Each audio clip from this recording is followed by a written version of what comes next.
కూడా కాంగ్రెస్ పార్టీ గెలుపొందింది. కొడంగల్లో 12 మున్సిపాలిటీలు ఉన్నాయి. 7 magic figure, 10 Congress, 1 BRS, 1 MIM.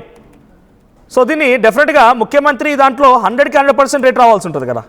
జనరల్గా ముఖ్యమంత్రి దాంట్లో 100కి 100% రేటింగ్ రావాల్సిన దగ్గర ఈ రకమైన రిజల్ట్ని ఎలా చూస్తారో చూడాలి. సో ప్రజెంట్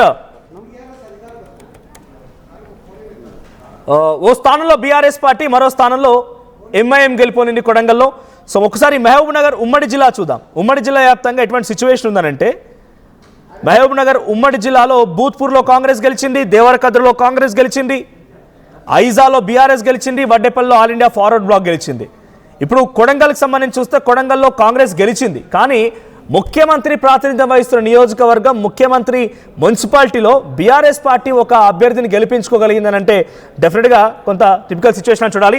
సో మౌలి గారు జాయిన్ అవుతున్నారు. సార్, ఇక్కడ కొడంగల్ మున్సిపాలిటీ రేవంత్ రెడ్డి ప్రాతినిధ్యం వహిస్తే ఆయన మొన్న ఓటు కూడా వేసి వచ్చారు అదే మున్సిపాలిటీలో.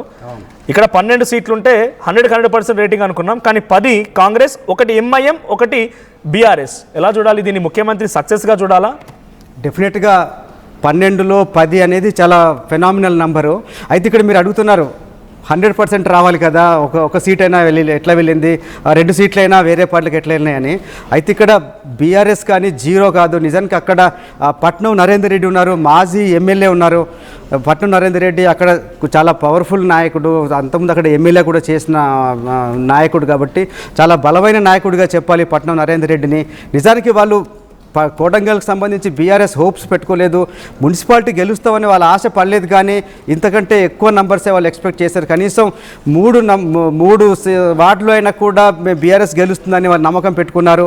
అయితే వాళ్ళు 1 గెలవటం కూడా నిజానికి వాళ్ళ దృష్టిలో చూస్తే అది తక్కువ నంబరే గెలిచినట్లు లెక్క. పట్నం నరేందర్ రెడ్డి చాలా ముఖ్యమైన నాయకుడు, గతంలో అక్కడ విజయం సాధించి ఎమ్మెల్యేగా 5 సంవత్సరాలు పనిచేసిన నాయకుడు కాబట్టి ఇది ఈ ఆశ్చర్యమేం లేదు. బీఆర్ఎస్ 1 గెలవటం కానీ, ఎంఐఎం 1 గెలవటం కానీ. ఎంఐఎంకి అయితే అక్కడ ఫిక్స్డ్ ఓటర్ టర్న్అవుట్ ఉంది, ఓటర్ స్ట్రెంత్ వాళ్ళకు ఉంది కాబట్టి ఎంఐఎం గెలుస్తుంది. ఇక్కడ బీఆర్ఎస్ 1 గెలవటంలో ఆశ్చర్యం ఏం లేదు. అయినా కూడా ఇది ఒక రకంగా కోడంగల్లో కాంగ్రెస్కి ఘన విజయంగానే చెప్పాలి. ఎందుకంటే అక్కడ కోడంగల్ అనేది ఒకప్పుడు బీఆర్ఎస్ ఎమ్మెల్యేకు గెలిపించుకున్న ప్రాంతం, అది నియోజకవర్గం కాబట్టి ఇది ఖచ్చితంగా ఈ రకంగా చూసినప్పుడు పట్నం నరేందర్ రెడ్డికి ఉన్న బలంతో చూసినప్పుడు 10 గెలవటం అనేది చాలా పెద్ద ఘన విజయంగానే చూడాలి కోడంగల్లో. రైట్. సో డెఫినెట్గా అక్కడ పట్నం నరేందర్ రెడ్డి ఉండొచ్చు, తర్వాత ఏం జరగవచ్చు అంటే ఏం ఇంపాక్ట్ చూపించింది అనుకోవాలా ఒక్కదానికైనా కూడా? అంటే ముఖ్యమంత్రి దానికి సంబంధించింది కదా, ముఖ్యమంత్రి 100కి 100% రేట్ ఎక్స్పెక్ట్ చేస్తారు. సో ఏ ఇంపాక్ట్ చూపించింది అనుకోవాలి సార్? అదే చెప్తున్నాను కదా, అక్కడ కోడంగల్ అనేది బీఆర్ఎస్ కూడా చాలా బలంగా ఉంది. ముఖ్యంగా పట్నం నరేందర్ రెడ్డి అక్కడ గతంలో ఎమ్మెల్యేగా పనిచేయటం కాదు, నిజానికి అక్కడ వాళ్ళకు కోడంగల్ గెలుస్తామని నమ్మకం లేకపోయినా రేవంత్ రెడ్డి బలాన్ని తగ్గించాలి, ఇక్కడ రేవంత్ రెడ్డి బలం కన్నా బీఆర్ఎస్ బలంగా ఉందనే ఉద్దేశంతో అక్కడ స్థానిక నాయకత్వం, బీఆర్ఎస్ నాయకత్వం చాలా గట్టిగా కృషి చేసింది. ముఖ్యంగా నరేందర్ రెడ్డి అయితే దాదాపు 1 నెల రోజుల నుంచి అక్కడే మకాం వేసి చాలా ఇంటింటికి వెళ్ళి ఆయన చేసిన కార్యక్రమాలు కానీ, ఆయనకు సొంతంగా కూడా ఒక ఓటు బ్యాంక్ ఉంది, ఆయన కావాల్సిన స్నేహితులు, బంధువులు, ఆయన ఒక చాలా ప్రాంతాలు ఆయనకు స్ట్రాంగ్ హోల్డ్స్గా ఉన్నాయి.